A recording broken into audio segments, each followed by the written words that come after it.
أناسا دفنوا قبلك ولعل أناسا دفنوا بعدك.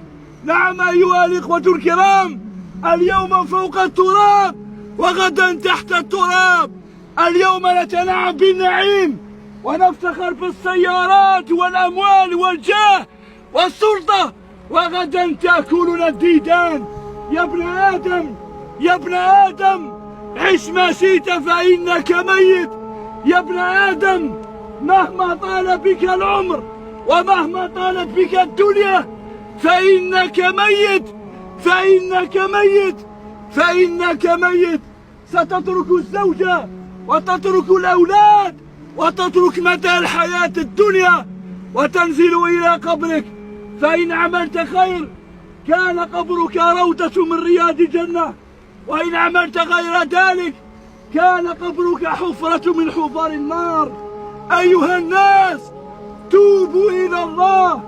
أيها الناس، اخلصوا نياتكم لله يوم لا ينفع مال ولا بنون إلا من أتى الله بقلب سليم.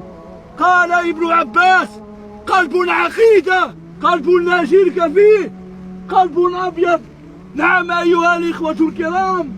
وعن أبي الدرداء عن النبي صلى الله عليه وسلم أنه قال: ما رأيت منظرا قط إلا والقبر أفظع منه.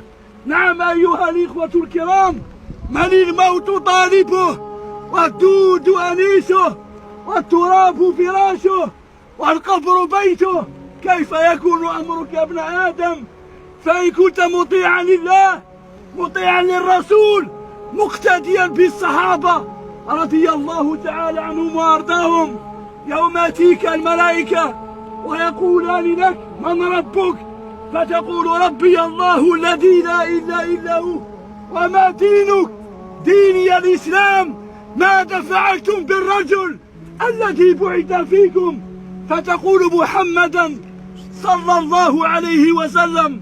قيل: وما يدريك؟